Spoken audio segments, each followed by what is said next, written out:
to SATV News, and this is Dalia Nilufar with the headlines. Huge crowd at Kamlapur railway station on the second day for advanced train tickets. Government works to stop black market, said Railway Minister. Hajj is going on without any complaint this year. 50,000 passengers have reached Holy Mecca. Last flight 5th July. Bangladesh and Portugal should build on state legacy of history to forge stronger cooperation for mutual benefit, said Foreign Minister.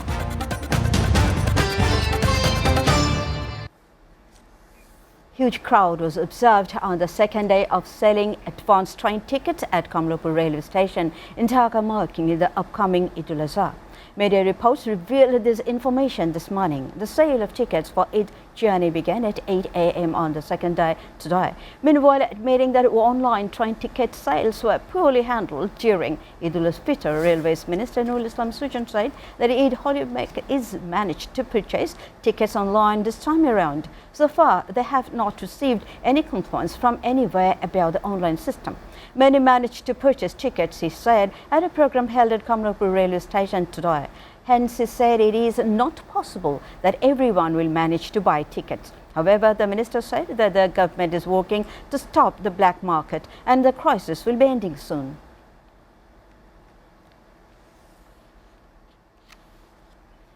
This year's Hajj is going on without any complaint. Of the 60,000 pilgrims, 50,000 have so far reached the holy city of Mecca. The rest will be able to arrive on time, said the director of the Dhaka Hajj camp. The last flight of Hajj will go on July 5, but now those who has corona in positive, they are not able to go for Hajj this time. There is no suffering in Hajj management this year, said the pilgrims. The director of Ashkona Hajj camp said that so far there have been no complications with the visas or flights. Everyone can go for Hajj within the specific time. The president of the Hub, an organization of private Hajj agencies, said that many were already being attacked by coronavirus and now it is uncertain for those to go for Hajj.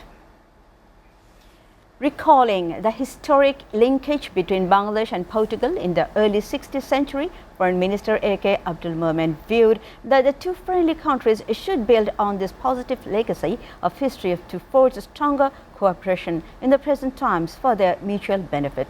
He laid emphasis on cooperation in the areas of trade, investment, human resources, blue economy, renewable energy and people-to-people contact between the two countries. The minister had a bilateral meeting with the Portuguese Foreign Minister Dr. João Gomes Cravinho in Lisbon on the margin of the ongoing Second Even Ocean Conference 2022. This was the first bilateral meeting between the two countries at the level of foreign ministers. The ministers shared the resolve to elevate the bilateral relations between Bangladesh and Portugal to a new height in coming days.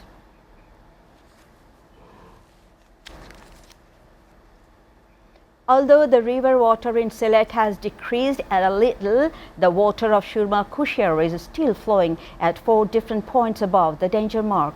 This did not improve the overall flood situation. Various areas of the metropolis and vast towns of Sylhet and Maulavi Bazar districts are still submerged.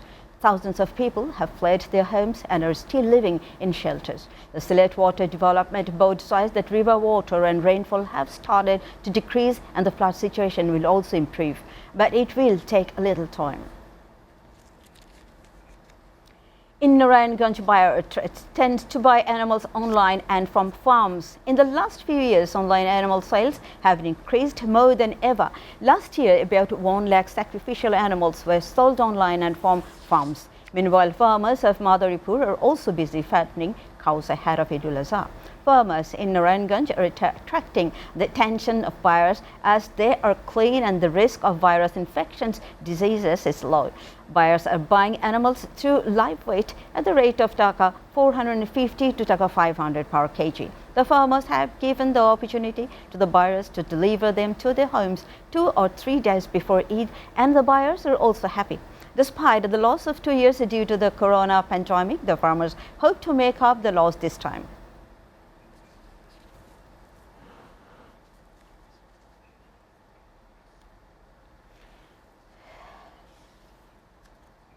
India will soon appoint Sudhakar Dalala as new High Commissioner to Bangladesh.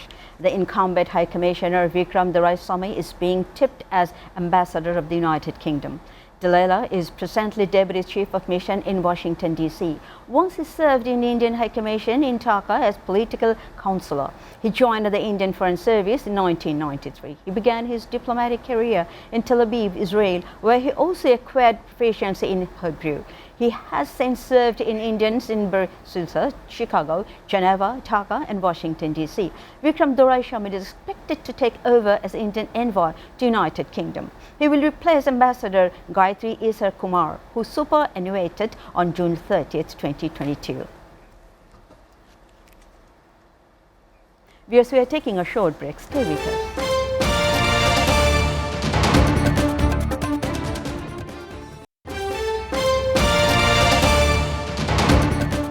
Welcome back and you're watching SATV News.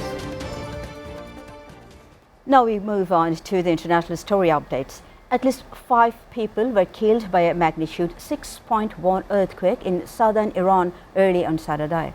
The area was also hit by 2 later strong quakes of up to 6.3 magnitude. The quake flattened the village of Sayhosh near Iran's Gulf Coast. There were more than a dozen aftershocks. All of the victims died in the first earthquake and no one was harmed in the next 2 severe quakes as people were already outside their homes. Major geological fault lines crisscross Iran, which has suffered several devastating earthquakes in recent years. Earlier in 2003, a magnitude 6.6 quake in Kerman province killed 31 people and flattened the ancient city of Bam.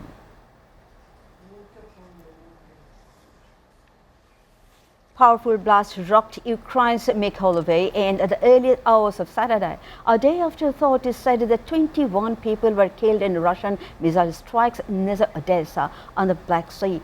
Air raid series surrounded across the Mykolaiv region, which borders the vital exporting port of Odessa before the blast. It was not immediately known what caused the explosions. Meantime, the U.S. sent Ukraine 2 surface-to-air missile systems for additional counter-artillery radars and up to 150,000 rounds of 155mm artillery ammunition as part of list weapons packages for Ukraine, said Pentagon. The assistance package, worth about $820 million, was broadly announced by US President Joe Biden in Madrid following a gathering of NATO leaders that was focused on Russia's invasion of Ukraine.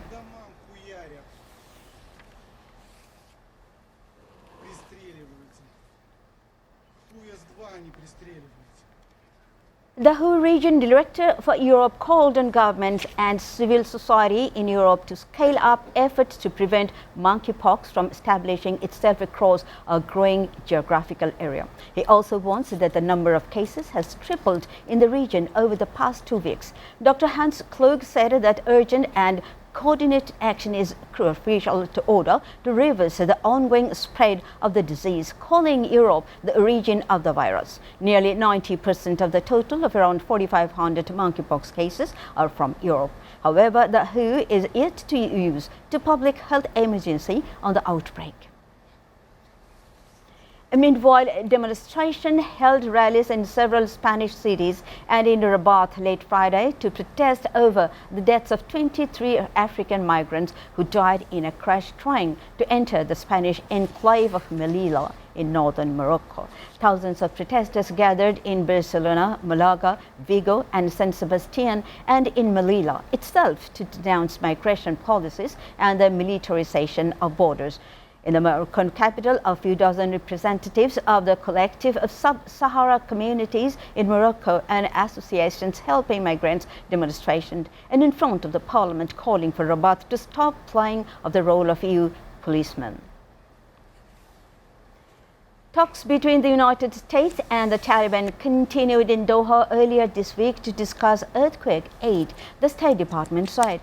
The Taliban is seeking a way to unlock some country's foreign reserves currently frozen by the U.S. following a devastating earthquake last month. During the meetings, the U.S. reiterated an earlier pledge of $55 million in new assistance for earthquake relief, the State Department said in a statement. And the two sides discussed in detail U.S. actions to prevent $3.5 billion in Afghan central bank reserves for the benefit of the Afghan people. Now sports. And Novak Djokovic in the last 16 of Wimbledon. Djokovic secured his position in last 16 by defeating Miami Kecmanovic 3-0 in the third round match. And Serbian's young Kecmanovic could not stand in front of the homegrown legend in the center court. He lost the first set 6-0. In the next two sets, he tried up to some resistance. The 20-time Grand Slam winner won the second set 6-3. Djokovic won the third set 6-4 and secured his place in last 16. Djokovic's opponent in the PES quarter-final is Dutch star Tim van Rijthoven. Meanwhile, Spanish sensation Carlos Alcaraz confirmed the last 16 by defeating Oscar Otte of Germany 6-3, 6-1 and 6-1.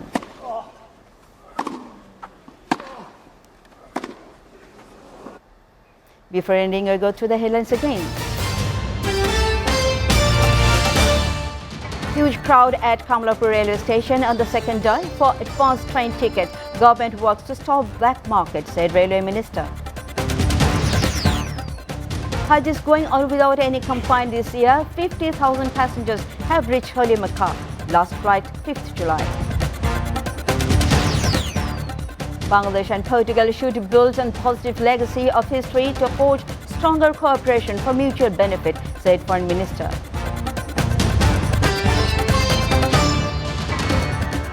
You are updated with the top stories so far. To know the latest, visit www.satv.tv.